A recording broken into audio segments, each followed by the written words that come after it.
When you think about your role and the time ahead, how zeroed in are you to this EV story with Porsche, electrification of your existing models?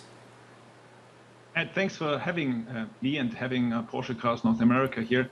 I think it's definitely a very, very important year, but it's not that we are entering the electric space now as newbies. With Porsche Taycan, we already have quite a successful history of entering the marketplace and being pioneers in bringing the electrification to this industry.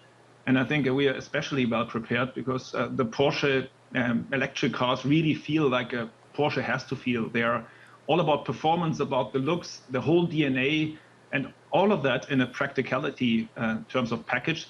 So I think we are well prepared, and I'm really excited for the year 2024.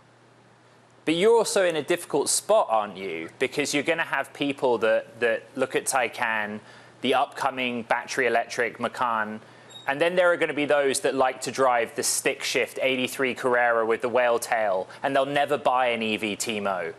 What's your plan for those people?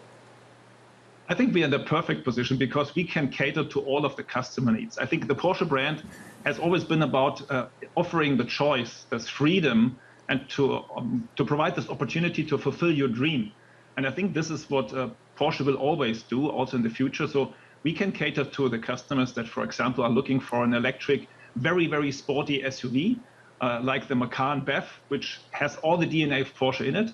And at the same time, we continue to sell stick shift manual 911s, which are maybe at the other end of the spectrum. So I think that's what a brand like Porsche is all about, that you are really catering to the needs of the customers and always being cutting edge technology, being at the forefront of things that customers are asking for.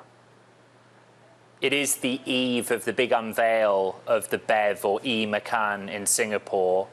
Is your expectation that the e-Macan outsells in this market, North America, the Taycan? I think you appreciate if we cannot really give predictions. We are pretty sure that with the launch of the Macan Electric, we will pretty much not be able to cope with the demand, and definitely in the first year. I think there's definitely a lot of demand. A lot of people are waiting for a product like this. And this comes at a stage where the Macan, as we have it in the market right now, with the combustion engine car, has its most successful year in its history as of last year. So there's high demand for the existing platform, and I think a lot of people are looking for this new latest edge technology that does everything that the Macan already has going for it, even to a higher degree. So for that reason, I feel positive about it. And then we can really see in the year 2025 and upcoming what the real relationship between the ICE version and the BEV version will be. Right. But in the first year, I think it's just customer demand driven and what we can supply from our factory in Germany. So, well, exactly so. So you're supply constrained, right, Timo? You know that demand for the electric Macan is going to outweigh your ability to supply. When you are phoning your counterparts in Germany, how much supply are they able to guarantee you for that first year? I can't go into details of numbers, but I think we are very much driven by providing usually always just one car less than the market is asking for. So this is what our flexibility also in terms of our production pipeline, having both of these cars come out of our factory in Leipzig in Germany, that gives us this perfect possibility to custom tailor our supply chain to the market demands. And for that reason, I'm sure we will hit the right spot, supplying enough Macan overall. And I assume in the first couple of months, there will be more demand than we can supply for the Macan BEV. Is this the end of the gasoline-powered Macan long term? Is the idea that the powertrain is just a straight swap, phase out gasoline and go to battery electric on the SUV? For the time being, we at Porsche are convinced that we have to offer our customers the choice of drivetrains. And that's also the reason that we did not come up with a different naming. So the Macan is what the Macan stands for. All of the positive elements of the Macan success that we have is also carried forward in the Macan Electric. And for that reason, I don't count out the Macan with the combustion internal engine for the future. And so we are very happy to be able to offer both of them in the marketplace for the foreseeable future next to each other.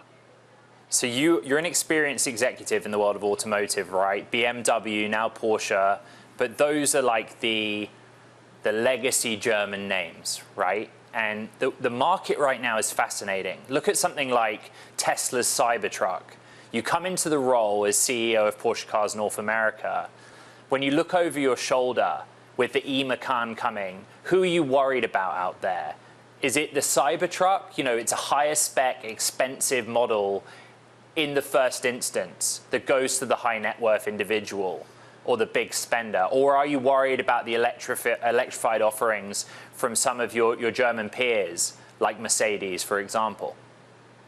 I think in terms of design and appeal and technology, really being cutting-edge technology, we as Porsche can usually have a lot of people that start being convinced and being excited about the Porsche brand. So we see that there will be a lot of opportunities to get the Porsche family growing, but at the same time also get existing Porsche fans excited for the Macan BEV. So there's, I think, a lot of opportunity in the still growing BEV market where customers will come from and start joining the Porsche family and start this experiencing what the feeling of the Porsche product is all about.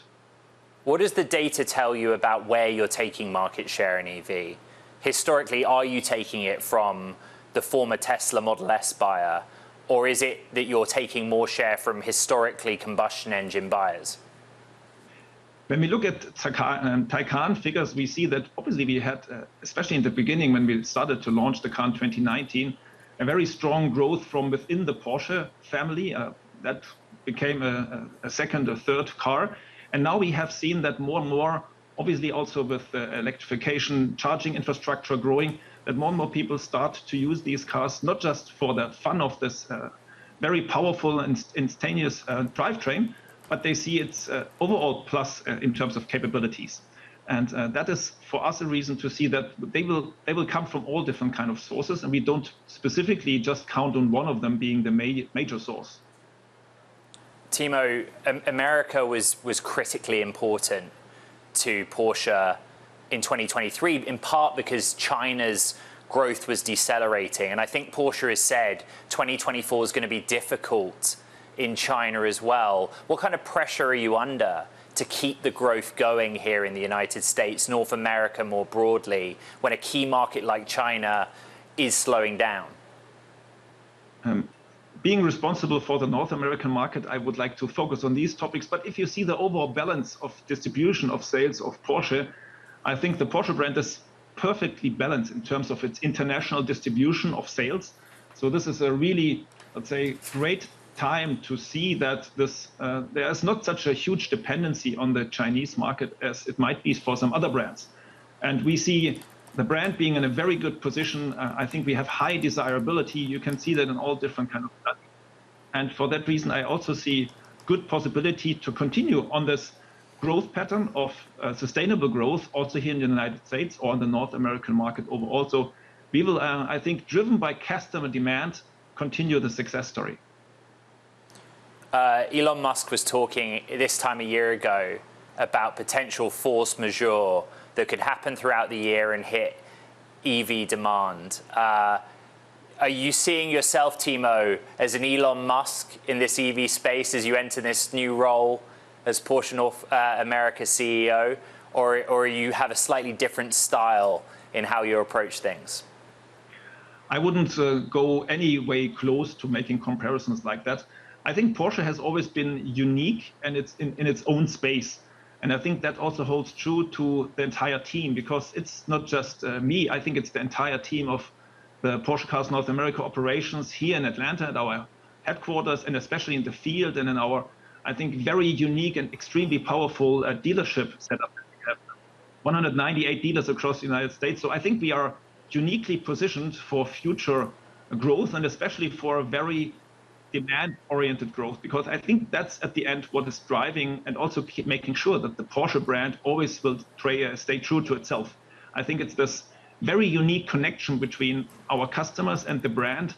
And this, if you look back into the year 2023, when we had the biggest Porsche gathering of the world taking place at Laguna Seca, and we had more than 85,000 people come to the racetrack and enjoying this Porsche brand together, I think there's, I would say, no other brand that I've ever seen that can do something like that. And I think that's unique to the brand, and we want to keep that, because Porsche is Porsche, because it continuously has been evolving and never stood still.